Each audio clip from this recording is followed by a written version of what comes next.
السلام علیکم ناظرین۔ پیارے ناظرین، آج کی اس ویڈیو میں ہم بات کرنے والے ہیں کہ شب قدر کی حقیقت کیا ہے اور شب قدر کو شب قدر کیوں کہا جاتا ہے، اور امت محمدیہ صلی اللہ علیہ وسلم کو شب قدر کس وجہ سے عطا کی گئی ہے۔ اس شب میں آسمانوں سے فرشتے کیوں نازل ہوتے ہیں، اور اللہ تبارک و تعالی نے شب قدر کو ہم سے مخفی کیوں رکھا ہے، اور اسلام میں شب قدر کی کیا اہمیت ہے، اور شب قدر رمضان کی کس تاریخ کو آتی ہے، اور ہم ایک مسلمان ہونے کے ناطے ہمیں شب قدر کو کس طرح گزارنا چاہیے۔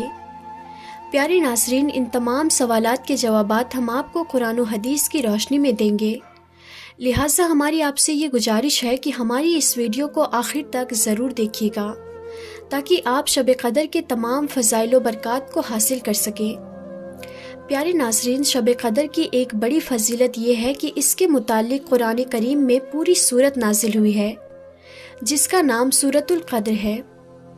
اللہ تبارک و تعالی قرآن پاک میں یوں ارشاد فرماتا ہے، ترجمہ کنز الایمان، بے شک ہم نے اسے یعنی کہ قرآن کو شب قدر میں اتارا، اور تم نے کیا جانا کیا ہے شب قدر؟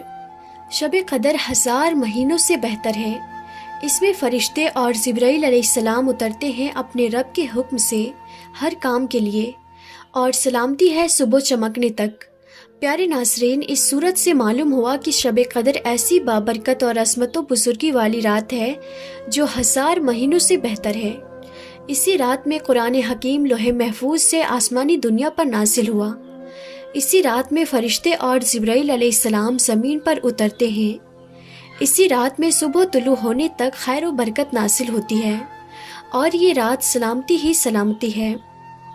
پیارے ناظرین، حضرت امام مالک رضی اللہ تعالیٰ عنہ فرماتے ہیں کہ حضور نبی کریم صلی اللہ تعالیٰ علیہ وسلم نے جب پہلی امتوں کے لوگوں کے عمروں پر توجہ فرمائی تو آپ صلی اللہ تعالیٰ علیہ وسلم کو اپنی امت کے لوگوں کی عمریں کم معلوم ہوئی۔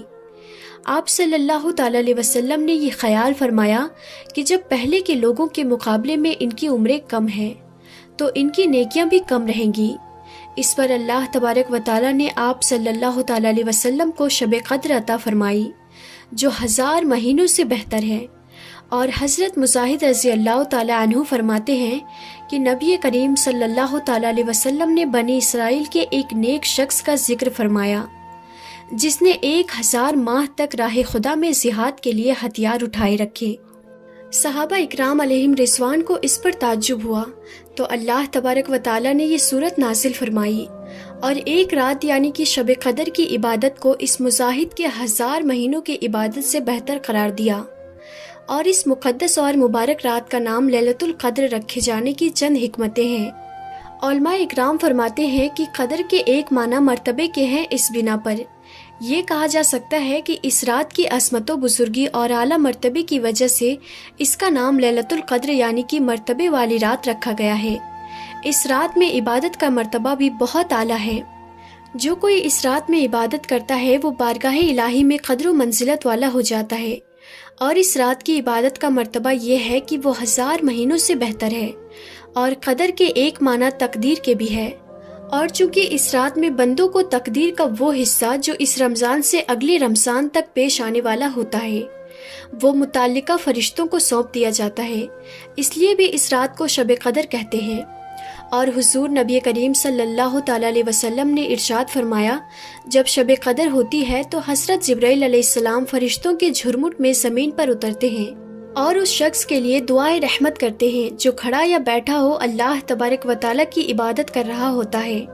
اور ایک روایت میں ہے کہ حضرت جبرائیل علیہ السلام اور فرشتے اس شب میں عبادت کرنے والوں سے مصافحہ کرتے ہیں اور ان کی دعاؤں پر آمین کہتے ہیں یہاں تک کہ صبح ہو جاتی ہے۔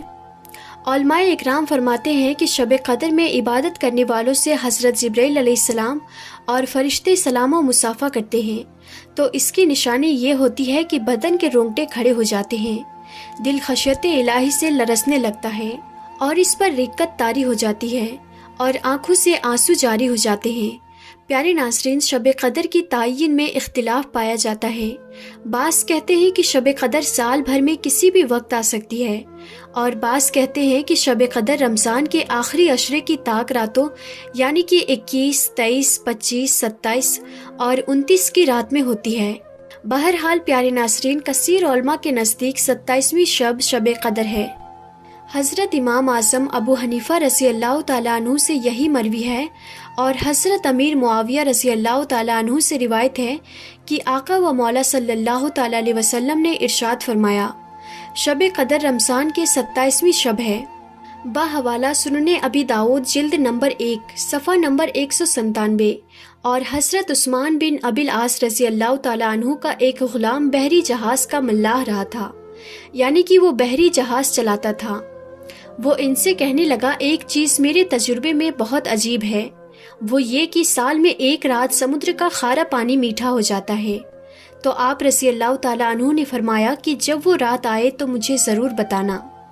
رمضان کی 27ویں شب کو اس نے کہا کہ یہ وہی رات ہے۔ پیارے ناظرین، اس تمام گفتگو کا خلاصہ یہ ہے کہ پہلے تو ہماری کوشش ہونی چاہیے کہ ہم ماہ رمضان کی تمام راتوں کے آخری حصے میں ذوق و شوق کے ساتھ اللہ تبارک و تعالیٰ کی عبادت کریں اور خوب دعائیں مانگیں۔ کم از کم نماز تہجد پورا ماہ ضرور ادا کریں، پھر کوشش کر کے آخری عشرہ کی تمام راتوں کو عبادت الہی میں گزاریں اور شب قدر کو تلاش کریں، نہیں تو کم سے کم 27ویں شب کو تو ضرور تمام رات رضائے الہی کے لیے عبادت اور دعا میں مصروف رہیں۔ اللہ رب العزت ہم سب کو شب قدر کی برکتیں نصیب فرمائے، آمین۔ پیارے ناظرین، لوگ اکثر یہ سوال پوچھتے ہیں کہ شب قدر کو مخفی رکھنے میں کیا حکمتیں ہیں۔ علماء اکرام کا اس حوالے سے یہ کہنا ہے کہ اگر شب قدر کو ظاہر کر دیا جاتا تو کم ہمت لوگ اسی رات کی عبادت پر اتباع کر لیتے اور دوسرے راتوں میں عبادت کا اہتمام نہ کرتے۔ اب لوگ آخری عشرے کی 5 راتوں میں عبادت کی سعادت حاصل کر لیتے ہیں، اور شب قدر ظاہر کر دینے کی صورت میں اگر کسی سے یہ شب چھوٹ جاتی تو اسے بہت ہی زیادہ رنج و غم ہوتا اور دیگر راتوں میں وہ دل جمعی کے ساتھ عبادت نہ کر پاتا۔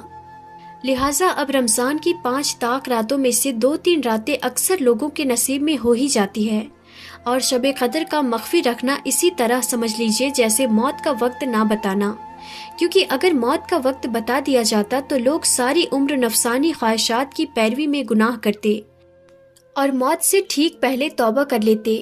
اسی لیے موت کا وقت مخفی رکھا گیا ہے تاکہ انسان ہر لمحہ موت کا خوف کرے اور ہر وقت گناہوں سے دور رہے اور نیکی میں مصروف رہے۔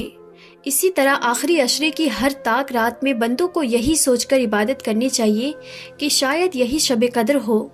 اس طرح شب قدر کی جستجو میں برکت والی 5 راتیں عبادت الہی میں گزارنے کی سعادت نصیب ہوتی ہے۔ پیارے ناظرین، اللہ تبارک و تعالیٰ کے ہر کام میں حکمت ہوتی ہے۔ وہ ایک الگ بات ہے کہ ہمیں اس کا علم ہو یا نہ ہو، لیکن اللہ تبارک و تعالیٰ کا کوئی بھی کام حکمت سے خالی نہیں ہوتا، اور اسلام میں شب قدر کی بہت اہمیت ہے۔ حضور نبی کریم صلی اللہ تعالیٰ علیہ وسلم ارشاد فرماتے ہیں، ماہ رمضان میں ایک رات ایسی ہے جو 1000 مہینوں سے افضل ہے۔ جو اس رات سے محروم رہا وہ ساری خیر سے محروم رہا ہے۔ اور حضور نبی کریم صلی اللہ تعالیٰ علیہ وسلم نے ارشاد فرمایا، جو شب قدر میں ایمان و اخلاص کے ساتھ عبادت کرتا ہے اس کے تمام پچھلے گناہ بخش دیے جاتے ہیں۔ بحوالہ بخاری مسلم اور مشکات شریف۔ پیارے ناظرین، اور ہم سب کے آقا و مولا حضور نبی کریم صلی اللہ تعالیٰ علیہ وسلم کا ماہ رمضان میں یہ معمول تھا کہ جب رمضان کا آخری عشرہ آتا تو آپ صلی اللہ تعالیٰ علیہ وسلم عبادت میں اس قدر مشقت فرماتے جو دیگر ایام میں نہ کرتے تھے۔ حضور نبی کریم صلی اللہ تعالیٰ علیہ وسلم آخری عشرے کی تمام راتوں میں نہ صرف شب بیداری کرتے بلکہ اپنے گھر والوں کو بھی جگاتے تھے۔